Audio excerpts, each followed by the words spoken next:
सांगयान ग्लूटोन को किक लगा के कहता है, मैं जानता हूँ तुम यहाँ पे हमें चुपके से देखने के लिए आए हो। ग्लूटोन कहता है, तुम तो कितनी लंबी लाइफ जी चुके हो, लेकिन अब भी तुम इतना इजीली एम्बैरस और गुस्सा कैसे हो जाते हो। सांगयान उसे गुस्सा करके भगा देता है और अंदर जाता है। अंदर येली सो रहा था। वो उसके पास बैठता है और सोचता है, तुम्हारी हालत अभी कितनी खराब है, तुम्हें पता भी है। मैं जब भी तुम्हें इस तरह से देखता हूँ मेरे दिल में दर्द होता है। तुम्हें पूरी दुनिया का मसीहा नहीं बनना है, पूरी दुनिया का बोझ अपने ऊपर नहीं उठाना है। तुम सिर्फ मेरे innocent carefree little flower demon बन के रहो। वो दवाई का एक सिप लेता है और आली को अपने मुंह से पिलाता है और उसने ऐसे करके आधा जितना कटोरा पिला दिया।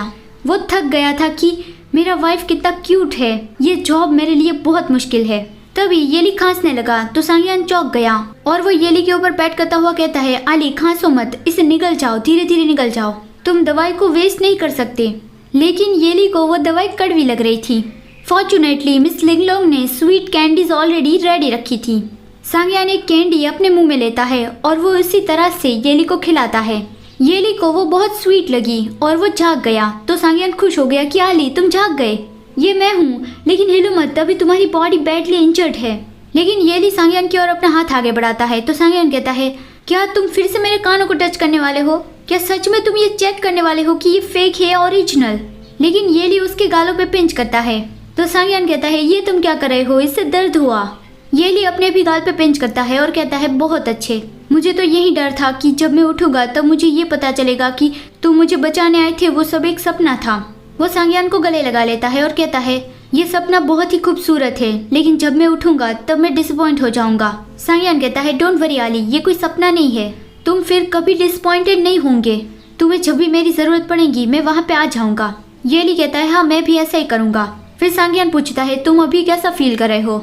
येली कहता है, अभी मेरा मूड बहुत अच्छा है, लेकिन मेरी पीठ में दर्द हो रहा है। सांगयान जोर से कहता है, तुम भूल गई कि तुम्हारी पीठ पर एक बहुत बड़ा वाउंड है। मैंने कहा था कि हिलना डुलना बंद करो, ऐसे ही रहो, मैं इसी पोजीशन में तुम्हें रीमेडिकेट कर देता हूँ।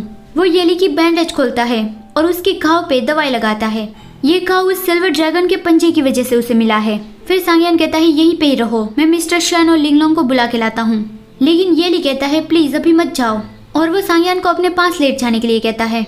येली जब उसे इस तरह से कह रहा था तो फिर सांगयान उसे मना नहीं कर पाया। वो येली को हक करके बैठ गया। येली कहता है, अब तुम और फादर दोनों ही वापस आ गए हैं, तो मुझे अब किसी के बारे में चिंता करने की जरूरत नहीं है, मैं बहुत ज्यादा खुश हूँ। सांगयान कहता है, आली इतने ज्यादा खुश मत हो, मैंने तुम्हें ब्लेम नहीं किया, लेकिन ये सिचुएशन बहुत ज्यादा डेंजरस थी। अगर मैं समय रहते अवेकन नहीं होता तो मुझे सिर्फ तुम्हारी लाश मिलती। येली कहता है, तुम मुझे ब्लेम कैसे कर सकते हो, तुमने ही उस बैरियर को इतना वीक बनाया था।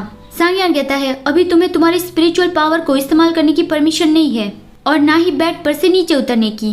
तुम्हें ठीक होने में बहुत देर लगेगी, हमें ड्यूअल कल्टीवेशन करना पड़ेगा, तो इसी तरह से तुम अपना स्पिरिचुअल प्लेटफॉर्म ठीक कर पाओगे। ड्यूअल कल्टीवेशन के बारे में सुनकर येली ब्लश हो गया और कहता है, हाँ जरूर। फिर येली पूछता है, तुम तो कितने छोटे थे, तो तुम वहाँ पे एरे में मुझे बचाने कैसे आ गए, और वो भी हजारों डीमंस के बीच में? सांगयान कहता है, वो सब कुछ डैड की वजह से हुआ है। येली कहता है, तुम आखिर डैड किसे बुला रहे हो? उससे ऐसे ही मिलते ही तुम उससे डैड कैसे कह के बुला सकते हो? सांगयान कहता है, मैं मर जाऊंगा तो भी उसे ये कह के नहीं बुलाऊंगा। येली उसे याद दिलाता है कि तुमने ऑलरेडी ही उसे पहले डैड कह के बुला लिया है, अब मना करके कोई फायदा नहीं है, सब लोगों ने अपनी आंखों से देखा है। तो सांगयान को भी याद आ गया कि वो जियो चैन को डैड कह के बुला रहा था और उससे बहुत क्लिंची हो रहा था। तो अभी सांगयान एम्बैरस फील करने लगा कि नहीं, मैं ऐसा नहीं करना चाहता था। फिर येली उसे पूछता है कि आखिर मेरे फादर ने तुम्हारे साथ क्या किया, मतलब कि कैओस अवेकन हो गया, तो ऐसा तो जियो चैन ने क्या किया, ऐसा येली पूछ रहा है।